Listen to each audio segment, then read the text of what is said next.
Hello friends, कैसे हैं। Next episode के साथ आ चुकी हूँ। तो पिछले एपिसोड में हमने देखा था जो हमारी फीमेल लीड है वो अपने पास्ट में आ चुकी थी।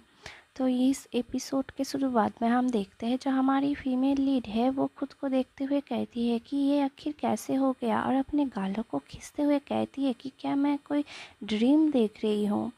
उसके बाद वो सोचती है कि जो ओल्ड लेडी ने कहा था कि वो मुझे एक चांस देंगी, वो क्या सच था और वो क्या इसी बारे में कह रही थी। और फिर वो अपने आप को शांत करते हुए कहती है कि हाँ, पर मुझे अभी के लिए फ़िलहाल सरवाइव करनी है इस टेरिटरी में, क्योंकि यहाँ पे अगर मैं ज़्यादातर रहती हूँ तो फिर मैं मारी जाऊँगी अपनी प्रीवियस लाइफ की तरह।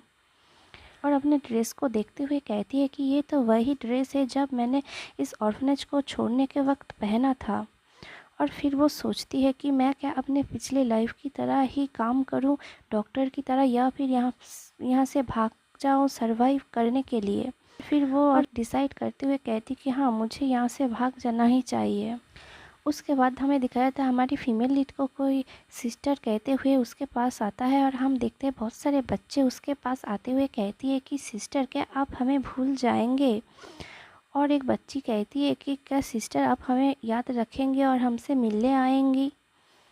उसके बाद हमारी फीमेल लीड सोचती है कि हाँ, मुझे याद आ जब मैं 13 साल की थी इस ऑर्फनेज को छोड़ गई थी, लेकिन ये जो किड्स है इसे देखने के बाद मुझे बहुत ही ज़्यादा सैड फील हो रहा है। लेकिन उसी वक्त जो किड्स हैं वो कहने लगती है कि इनका जो टेम्पर है बहुत ही ज़्यादा ख़राब है, लेकिन फिर भी ये बहुत ही ज़्यादा स्मार्ट है। और एक बच्ची कहती है कि हाँ, तुमने सही कहा, इनका टेम्पर तो ख़राब है लेकिन ये हमें बहुत अच्छे से ट्रीट भी करती है। और हमारी फीमेल लीड मन में सोचती है कि क्या सच में ये बच्चे भी ना।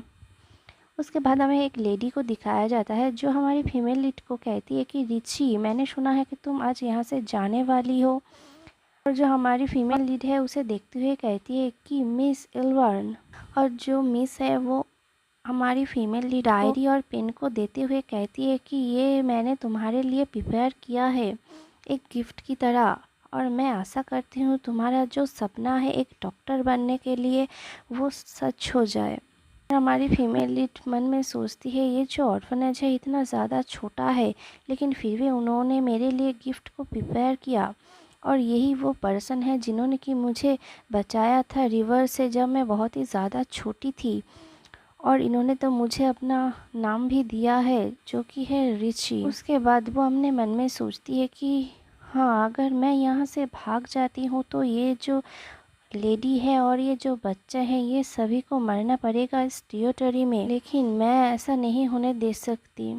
वो उस लेडी से कहती है कि नहीं, मैं मिस्टर सिद्धवंश की प्लेस पे काम करने के लिए नहीं जाने वाली। और जो लेडी है वो कहती है कि आखिर तुम ये क्या बात कर रही हो रिची, तो फिर तुम कहाँ पे जाना चाहती हो।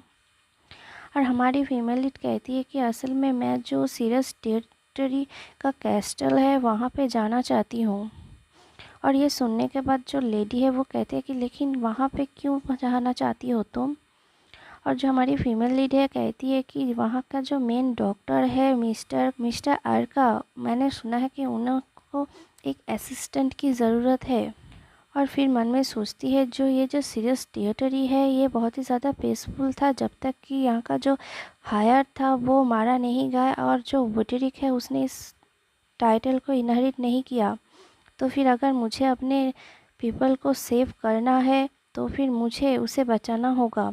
और वो इस ऑर्फनेज से जाते हुए और मन में सोचती है कि मैं ज़रूरी इरन सीरीज़ की लाइफ को सेव करूंगी। और मुझे जहाँ तक याद है पिछले जीवन में जब वो 19 साल का था मैंने देखा था, तब उसे देख के ही लग रहा था वो किसी भी वक्त मर सकता है।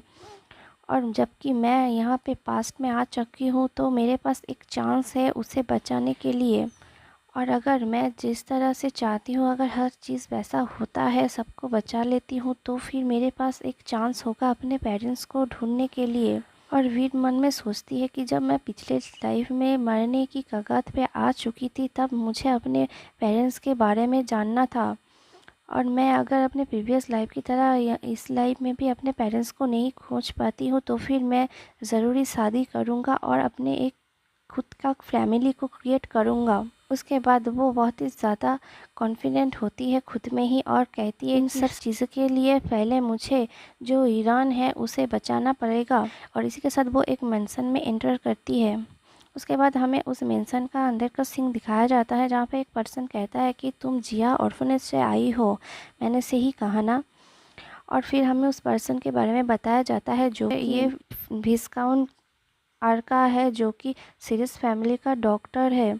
और फिर हमारी फीमेल लीड कहती है कि हाँ, और जो डॉक्टर है वो कहता है कि यहाँ पे जो 15-16 साल के जो बच्चे हैं अलग अलग एकेडमी से, वो यहाँ पे एक हफ्ते के लिए भी नहीं रह सके मेरे असिस्टेंट की तरह। और तुम्हें लगता है कि तुम एक ऑर्फनेज से जो रिकमेंडेशन है उसके साथ यहाँ पे रह सकती हो मेरे असिस्टेंट की तरह। और हमारी फीमेल लीड कहती है कि हाँ, मैं ये ज़रूरी कर सकती हूँ। और जो डॉक्टर है वो कहता है कि क्या तुम्हें पता है ये रिकमेंडेशन लेटर किसके बारे में है। हमारी फीमेल लीड कहती है कि हाँ, कि ये मैं कितना ज़्यादा स्मार्ट हूँ और एम्बिशियस हूँ इसके बारे में ही है। लेकिन फिर वो अब उस डॉक्टर को एक्सप्रेशन को देखती हुए मन में सोचती है कि क्या मैंने कुछ ज़्यादा ही गलत कहा है। और फिर सोचती है कि ये जो सीरियस टेरिटरी है ये बहुत ही ज़्यादा रिच और पावरफुल है अगर कंपेयर किया जाए रॉयल फैमिली से। और यहाँ का जो ड्यूक था वो फिलहाल उनका डेथ हो चुका है और इस वजह से यहाँ का जो ड्यूचेस है उन्होंने ही इस टेरिटरी को संभाला है। और जहाँ तक मुझे याद है फर्स्ट लाइन में उनका जो सन ईरान है उसका मौत होने के बाद जो ड्यूचेस है उनका भी मौत हो चुका था। और फिलहाल के लिए अगर मैं सोचूँ तो ये मुझे बहुत ही ज़्यादा स्ट्रेंज लगता है।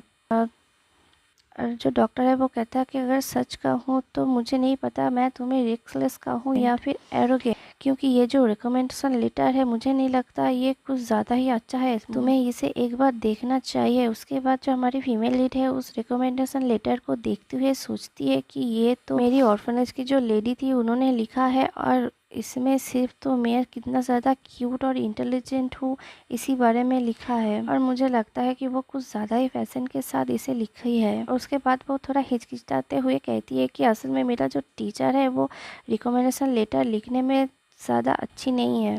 और फिर चाय पीते हुए सोचती है जो ये जो डॉक्टर है ना, ये जो सीरियस ड्यूची है इसके साथ कुछ ज़्यादा ही रॉयल था अब मेरे प्रीवियस लाइफ में, और इसी वजह से उसे उडरिक के हाथों पे मरना भी पड़ा था। लेकिन अगर सच कहूँ तो ये इसका जो पर्सनैलिटी है बहुत ही ज़्यादा ख़राब है, लेकिन ये कुछ ज़्यादा ही हैंडसम है। और फिर वो डॉक्टर से कहती है कि मुझे पता है कि मेरा जो एक्सपीरियंस है और जो एज है बहुत ही ज़्यादा कम है, इसी वजह से तुम्हें प्रॉब्लम हो रहा है मुझे असिस्टेंट की तरह एक्सेप्ट करने में। और जो डॉक्टर कहता है कि हाँ, तुमने सही कहा। और जो हमारी फीमेल लीड है वो कहती है अगर ऐसी बात है तो फिर तुम मुझे चेक कर सकते हो। उसके बाद डॉक्टर कहता है कि तुम कुछ ज़्यादा ही इंसोलेंट चाइल्ड हो, तो फिर ठीक है, मैं तुम्हें कुछ हर्फ को दिखाता हूँ, तुम इसके बारे में मुझे बताओ। और हमारी फीमेल लीड इन सब हर्फ को देखते ही कह देती है उसका नाम क्या है। और जो डॉक्टर है वो कहता है कि तो फिर इस बारे में बताओ। वो कह के वो और कुछ हर्फ को दिखाने लगते हैं, तो फिर हमारी फीमेल लीड सभी हर्फ के नाम को अच्छे से बताने लगती है। और जो डॉक्टर है वो चौंकते हुए कहते कि आखिर तुम्हें कैसे पता है, तुम तो सिर्फ एक बच्चे हो। और हमारी फीमेल लीड कहती है कि मैंने तो पहले ही कहा, मैंने बहुत सारे बुक में ये सब पढ़ा है। उसके बाद वो डॉक्टर कहती है अच्छा ठीक है, तो फिर मुझे इन सब हर्फ के यूज़ के बारे में बताओ। और हमारी फीमेल लीड एक एक करके हर हर्फ के यूज़ के बारे में बताने लगती है। और जो डॉक्टर है ये सब सुनने के बाद कहते हैं कि तुम सिर्फ 13 साल की हो, लेकिन तुम्हारा जो एक्सपीरियंस है वो भी नहीं है, फिर भी तुम कुछ ज़्यादा ही नॉलेजेबल हो। तो फिर मुझे बहुत ही ज़्यादा क्यूरियोसिटी हो रही है कि आखिर तुम्हें इन सब चीज़ों के बारे में कैसे बता रहा। हमारी फीमेल इन मन में सोचती है कि मुझे लगता है अगर मैं इन्हें कहूँ कि मैं अपने पास्ट लाइफ में इन सब चीज़ों को एक्सपीरियंस कर चुकी हूँ और मेरा एक क्लिनिक भी था, तो फिर मुझे लगता है ये बिल्कुल भी मुझ पर बिलीव नहीं करने वाले हैं। तो फिर मुझे इन्हें ऐसा कुछ कहना चाहिए जो कि एक 13 साल की बच्ची के लिए बिल्कुल भी परफेक्ट आंसर हो। और उसी के साथ बहुत ही ज़्यादा कॉन्फिडेंस के साथ कहती है कि क्योंकि मैं एक जीनियस हूँ। यहीं पे ये एपिसोड ख़त्म होता है, तो मिलते हैं अगले एपिसोड में। तब तक के लिए बाय, और मेरे चैनल को भी प्लीज़ से सब्सक्राइब करें।